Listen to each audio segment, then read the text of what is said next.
Welcome दोस्तों, कैसे आप सभी। उम्मीद करते हैं कि अच्छे होंगे। आज 30 नवंबर 2022 बुधवार का दिन हो गया है। आज के मुख्य समाचार, बड़ी खबरें, देश और दुनिया के ताजा अपडेट लेकर हाजिर हो चुके हैं। आज का ये वीडियो दोस्तों काफी ज्यादा महत्वपूर्ण होने वाला है, क्योंकि आज के इस वीडियो में सरकार की ओर से कई बड़ी घोषणाएं की गई है। बेरोजगारों के लिए, किसान भाइयों के लिए, महिलाओं के लिए सरकार ने बड़े ऐलान किए हैं। स्कूल में पढ़ने वाले नन्हे मुन्ने बच्चों के अभिभावकों के लिए, विद्यार्थियों के लिए भी महत्वपूर्ण अपडेट आ चुका है। बैंक खाताधारकों के लिए बड़ी काम की खबर आई है। साथ ही सरकार के नए नियम के बारे में भी जानकारी लेंगे। वीडियो को आप पूरा ध्यान से आखिर तक जरूर देखते रहिएगा। और हाँ दोस्तों, इस वीडियो को आप फेसबुक और व्हाट्सएप पर अपने दोस्तों के साथ शेयर करना बिल्कुल भी मत भूलिएगा। शेयर का बटन जरूर दबाइएगा। आपके लाइक और शेयर की वजह से हमारी टीम को काफी ज्यादा मोटिवेशन मिलता है। तो आइए दोस्तों, बिना टाइम विलंब के शुरुआत करते हैं आज की पहली बड़ी खबर। दिल्ली एनसीआर में एक बार फिर से भूकंप के झटके महसूस किए गए हैं और इस भूकंप की तीव्रता 2.5 बताई जा रही है। यानी महीने भर में ये तीसरी बार भूकंप के झटके महसूस हुए। दिल्ली में मंगलवार की रात करीब 9:30 बजे ये भूकंप के झटके महसूस हुए हैं। भूकंप की तीव्रता 2.5 थी और इसका केंद्र नई दिल्ली से 8 किलोमीटर पश्चिम में बताया जा रहा है। साथ ही श्रद्धा वालकर हत्याकांड से जुड़ी अपडेट खबर है। आरोपी आफ्ताब का 1 दिसंबर को नार्को टेस्ट किया जाएगा। दिल्ली पुलिस को कोर्ट से परमिशन मिल गई है। पहले 5 दिसंबर को नार्को टेस्ट करने की डेट फाइनल हुई थी। वहीं इस मामले की जांच कर रही पुलिस को आफ्ताब के फ्लैट के बाथरूम, बेडरूम और किचन से खून के निशान भी मिले हैं। इसके अलावा फ्लैट से कुछ कपड़े भी बरामद किए गए हैं। इसके अलावा दोस्तों एक और बड़ा खुलासा भी हुआ है। जानकारी आई है, उसके मुताबिक श्रद्धा वालकर हर हाल में आफ्ताब को छोड़ना चाहती थी और दोनों ने 3 से 4 मई को अलग होने का फैसला भी कर लिया था। लेकिन आफ्ताब को यह नागवार गुजर रहा था और इसी के चलते उसने इसकी जान ले ली। इसके अलावा अपडेट आ रहा है, सूत्रों के मुताबिक अब तक 13 हड्डियां बरामद हो चुकी हैं, जो जंगल के आसपास के इलाकों से मिली हैं। साथ ही दोस्तों बड़ी खबर आ रही है किसान भाइयों के लिए। किसान भाइयों के लिए 2 अपडेट है। पहला अपडेट हम आपको ये बता रहे हैं, अब अमेजन और फ्लिपकार्ट से भी कीटनाशक खरीद पाएंगे किसान भाई। केंद्र सरकार ने मंजूरी दे दी है। अब किसान भाइयों को कीटनाशक खरीदने के लिए अलग अलग जगह भटकना नहीं पड़ेगा। जिस तरह से ऑनलाइन शॉपिंग करके हम कोई सामान वगैरह मंगवाते हैं, इसी तरह से किसान भाई अब कीटनाशक भी घर बैठे मंगा सकेंगे। साथ ही दोस्तों बड़ी खबर है, आ गया आम आदमी के लिए डिजिटल रुपए। 1 दिसंबर को इसकी शुरुआत होने जा रही है। आरबीआई ने 1 दिसंबर से रिटेल डिजिटल रुपए लॉन्च करने की घोषणा की है। 1 नवंबर को रिजर्व बैंक ने होलसेल ई रुपए का पायलट प्रोजेक्ट लॉन्च किया था। पहले चरण की शुरुआत देश भर के 4 शहरों में state bank of India, ICICI bank, yes bank और आईडीएफसी बैंक के जरिए होगी। 4 शहरों से इसकी शुरुआत होने जा रही है, मुंबई, नई दिल्ली, बेंगलुरु और भुवनेश्वर। ई रुपए का डिस्ट्रीब्यूशन बैंकों के माध्यम से किया जाएगा और यूजर इसे मोबाइल फोन और डिवाइस में डिजिटल वॉलेट में रख सकेंगे। आरबीआई की ओर से नई सुविधा 1 दिसंबर से शुरू होने जा रही है। फिलहाल 4 शहरों में इसकी शुरुआत होगी और धीरे धीरे इसको बढ़ाया जाएगा। वहीं बोर्ड एग्जाम से पहले पीएम मोदी छात्रों को मोटिवेट करेंगे। परीक्षा पर चर्चा में रजिस्ट्रेशन की शुरुआत हो गई है। पीएम मोदी हर साल की तरह इस बार भी बोर्ड परीक्षाओं से पहले स्टूडेंट्स, टीचर्स और पेरेंट्स को संबोधित करने वाले हैं और इसके तहत 9वीं से 12वीं तक के स्टूडेंट को पीएम मोदी के साथ बातचीत करने का मौका मिलता है। इसके लिए स्टूडेंट को mygov.in सरकार की ऑफिशियल वेबसाइट है, जहां पर जाकर रजिस्टर करना होता है। इसकी शुरुआत हो गई है। वहीं चाइना को लेकर बड़ी खबर आ रही है। दुनिया पर धौंस जमाने के लिए जिनपिंग का न्यूक्लियर प्लान 2035 तक 1500 परमाणु हथियार बनाने की तैयारियां हो रही हैं। यूएसए के रक्षा विभाग ने मंगलवार को एक रिपोर्ट जारी की है, जिसमें कहा गया कि चीन के पास 2035 तक 1500 परमाणु हथियार होंगे। इसके अलावा चीन से जुड़ी अपडेट खबर है। चीन ने कोविड प्रतिबंधों में ढिलाई का संकेत दिया है। बड़े स्तर पर हो रहे विरोध प्रदर्शन के आगे सरकार को झुकना पड़ा है। चीन की सरकार बीते कई महीनों से देश में लगाए गए जीरो कोविड नीति में अब ढील देने पर विचार कर रही है, ऐसे संकेत आ रहे हैं। चीन में कोरोना वायरस से हाल बेहाल दिखाई दे रहे हैं। चीन के वुहान शहर से शुरू हुए वैश्विक महामारी कोरोना संक्रमण से एक बार फिर दुनिया दहशत में आने लगी है। ठंड बढ़ने के साथ ही चीन में कोरोना वायरस के मामले एक बार फिर से भयंकर तरीके से बढ़ रहे हैं। चीन में कोरोना संक्रमण का ग्राफ तेजी से बढ़ता जा रहा है और हालात से निपटने के लिए जिनपिंग सरकार तरह तरह के कदम उठा रही है। कई प्रभावित इलाकों में लॉकडाउन लगाया गया है और इसी लॉकडाउन की वजह से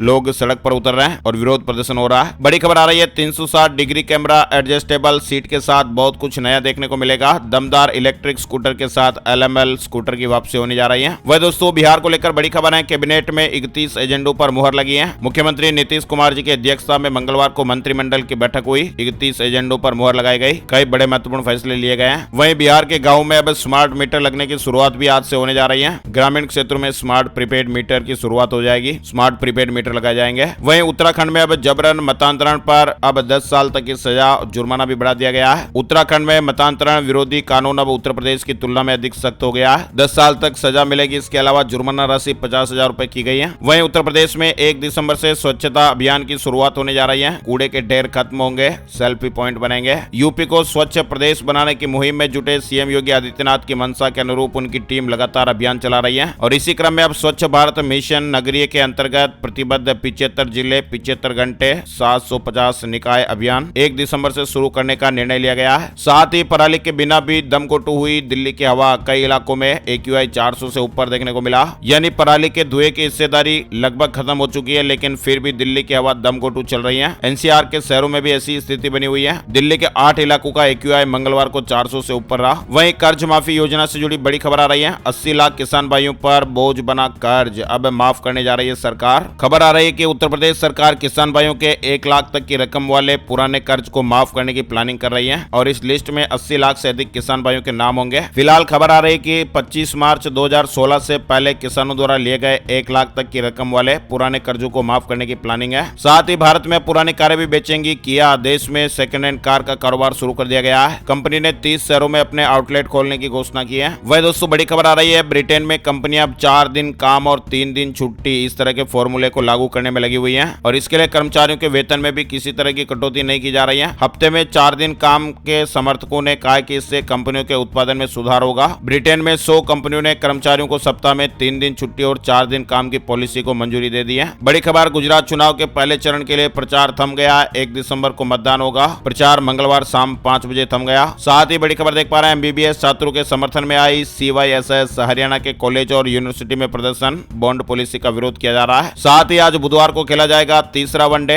भारत और न्यूजीलैंड के बीच 3 वनडे मैचों की सीरीज का यह आखिरी मैच आज खेला जाएगा। दोनों टीमों के बीच ये मैच भारतीय समय अनुसार सुबह 7 बजे क्राइस्ट चर्च में शुरू होगा। बड़ी खबर, मेघालय अब असम से लगी सीमा पर 7 पुलिस चौकियां बनाएगा। प्रदेश कैबिनेट ने निर्माण को मंजूरी दे दी है। वहीं सर्दी और प्रदूषण से अब निमोनिया का शिकार हो रहे हैं दिल्ली NCR के बच्चे। मौसम में आए बदलाव का असर अब दिल्ली NCR के लोगों पर भी पड़ने लगा है। खासतौर पर स्वस्थ बच्चे भी सर्दी और प्रदूषण बढ़ने की वजह से निमोनिया की चपेट में आ रहे हैं। दिल्ली NCR के गाजियाबाद, नोएडा और ग्रेटर नोएडा के अस्पतालों में निमोनिया से ग्रस्त बच्चों की संख्या लगातार बढ़ती जा रही है। इस मौसम में बच्चों का विशेष ध्यान रखने की जरूरत है। वहीं टाटा मोटर्स ने ग्राहकों को झटका दिया है। नेक्सॉन के दाम बढ़ा दिए गए हैं। कई नए वेरिएंट्स भी इसमें शामिल हुए हैं। वहीं पंचकुला में निरोगी हरियाणा योजना का शुभारंभ होगा। गरीब परिवारों को मुफ्त इलाज की सुविधा मिलेगी। हरियाणा विधानसभा अध्यक्ष ज्ञानचंद गुप्ता ने पंचकुला के सेक्टर 6 स्थित सिविल अस्पताल में निरोगी हरियाणा योजना का शुभारंभ कर दिया है। इस योजना के तहत अंत्योदय सूचीबद्ध परिवार जिनकी आय 1,80,000 रुपए प्रति वर्ष से कम है, इन सभी परिवारों को मुफ्त स्वास्थ्य जांच और आवश्यक उपचार की सुविधाएं उपलब्ध कराई जाएगी। साथ ही उत्तराखंड से जुड़ी बड़ी खबर आ रही है। महिलाओं को 30% क्षतिज आरक्षण पर सरकार का बड़ा कदम विधेयक पेश हुआ है। राज्य की सरकारी सेवाओं में महिलाओं को आरक्षण देने की दिशा में सरकार ने बड़ा कदम उठाया है। विधानसभा के शीतकालीन सत्र के पहले दिन सरकार की तरफ से विधेयक प्रस्तुत किया गया।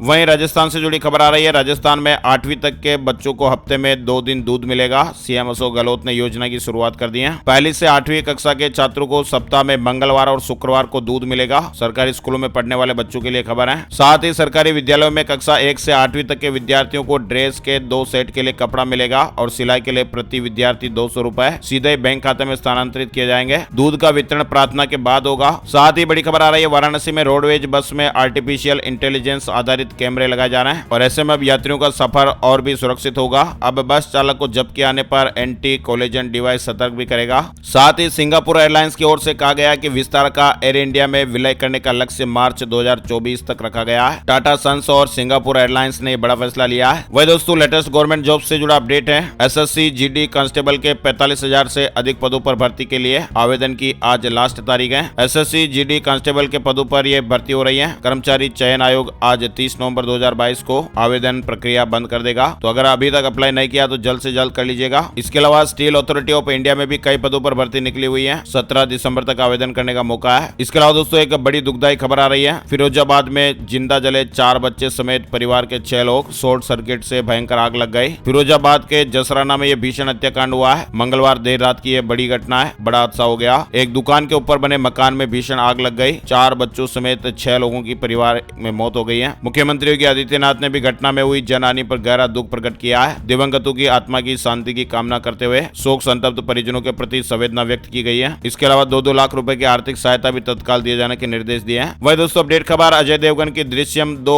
150 करोड़ के पार हो गई है। साथ ही NDTV के प्रमोटर राधिका और प्रणय राय का इस्तीफा। प्रणय राय और राधिका राय ने RRPR होल्डिंग प्राइवेट लिमिटेड से इस्तीफा दे दिया है। बड़ी खबर, रेलवे बोर्ड ने आदेश जारी किया। रेलवे ग्रुप बी भर्ती परीक्षा का पैटर्न बदला। 30% पद प्रमोशन और 70% पदों पर नई भर्ती होगी। रेलवे बोर्ड ने ग्रुप बी के लिए ली जाने वाली परीक्षाओं के पैटर्न में बदलाव किया है। 1 जनवरी 2023 से होने वाली परीक्षाओं के लिए नए नियम प्रभावी हो जाएंगे। शेयर मार्केट न्यूज अपडेट आ रहा है। बाजार ने एक बार फिर नया ऑल टाइम हाई बनाया है। सेंसेक्स 62,887 के स्तर पर पहुंचा। निफ्टी ने भी नया ऑल टाइम हाई बनाया है। कारोबार के दौरान निफ्टी 18,678 के स्तर पर पहुंचा।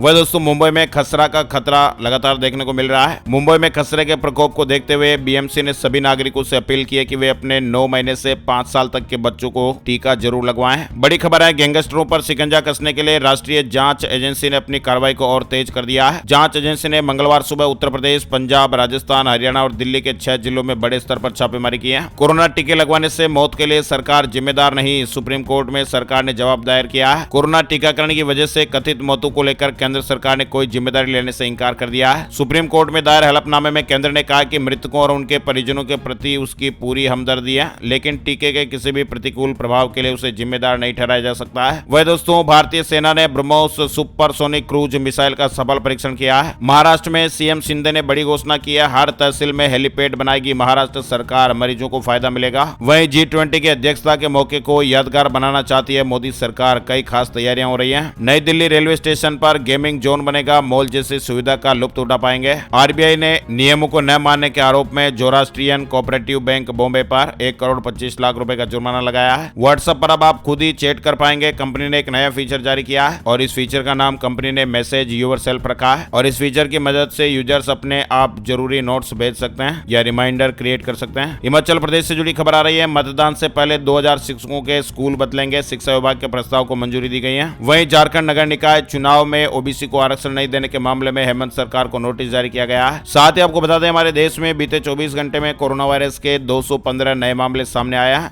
एक्टिव मामलों में भी कमी देखने को मिल रही है, जो कि बड़ी राहत की बात है। सोने चांदी के rate update, gold price today, silver price today update की जानकारी में मंगलवार शाम को सोने का भाव 52,775 रुपए प्रति 10 ग्राम पर रहा। वहीं चांदी का भाव 61,685 रुपए प्रति किलोग्राम पर रहा। अब बात कर लेते हैं दोस्तों weather news and analysis weather report today में। संपूर्ण भारत का आज 30 नवंबर 2022 का मौसम पूर्वानुमान, मौसम की जानकारी का ताजा अपडेट आ गया है। स्काईमेट वेदर अपडेट के मुताबिक अगले 24 घंटों के दौरान तमिलनाडु के दक्षिणी भागों और केरल के कुछ हिस्सों में हल्की से मध्यम बारिश के साथ ही 1 या 2 स्थानों पर भारी बरसात भी हो सकती है। तटीय कर्नाटक, लक्षद्वीप, मणिपुर और मिजोरम में हल्की बारिश होने का अनुमान है। पूरे उत्तर पश्चिम, मध्य और पूर्वी भारत में दिन और रात के तापमान में मामूली गिरावट आ सकती है। वहीं दिल्ली और एनसीआर का वायु गुणवत्ता सूचकांक बेहद खराब श्रेणी में रहने का अनुमान है। आज के मुख्य समाचार अपडेट में फिलहाल बस इतनी खबरें। अगर आपको हमारा प्रयास अच्छा लगा है तो प्लीज वीडियो को लाइक जरूर कर दीजिएगा। दोस्तों और मित्रों के साथ फेसबुक और व्हाट्सएप पर भी जरूर शेयर कर दीजिएगा दोस्तों। Thank you, take care, goodbye, जय हिंद, जय भारत, वंदे मातरम।